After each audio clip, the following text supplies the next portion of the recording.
Joel. How'd you get involved with Mystery Science Theater 3000?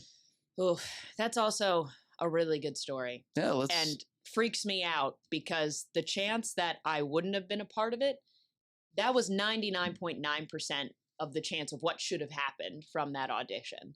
Because they were doing a Mystery Science Theater live tour, and I was auditioning as a puppeteer for it because they were looking for singing puppeteers.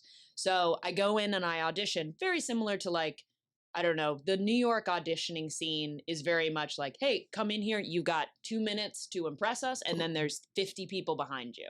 So the chances of actually like being called back from it or getting cast are like pretty low. And I remember going in, and I was a fan of Mystery Science Theater since I was a kid, and usually it's like, you know, they don't usually have creatives for like the general audition. They'll pass them on to the creatives for the callbacks. But Joel was there behind the table. And so I remember just being like a little starry-eyed, being like, oh my gosh, he's right there. So at the end of the audition, and it was a pretty intense one because it was a song, impressions, a monologue, and I think there was one other thing, like a little bit of an improv scene. Like they were just asking for a lot of range. It's pretty crazy doing all that in one audition. And remembering all of it. Oh my gosh. Give a lot of credit to you creatives. It's true. But even after like all that prep of doing all that stuff, the thing that actually got me the callback was at the end of the audition, I was like, you know what? I bet a lot of people have been kissing Joel's ass. Like everybody's fans of this show, or like, I'm sure they're like really just hamming it up. And so in my mind, in that split second, I was like, all right, I'm going to do things a little bit differently. And so at the end of my audition, I was like, Joel, I got to say, like, I've been a fan of Mystery Science Theater since I was a kid. Like me and my brother and my dad, we all watched it together. However, my mom, I've got to be honest, when I told her I was auditioning for this, she said, really, that show got a national tour?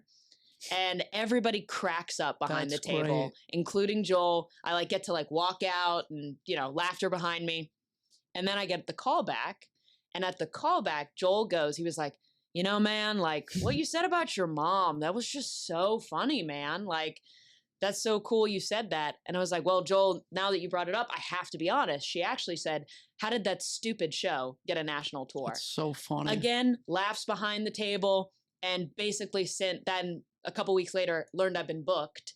And on the tour where we hung out with Joel a lot, he was like, man, I just thought it was so funny. Your story about your mom. You're like, not the impressions, not the song, not the monologue. He was like, so hard, and that quip at the end was really good. We just had to book you off of that. And I was like, man, a great story, but also terrifying. It is.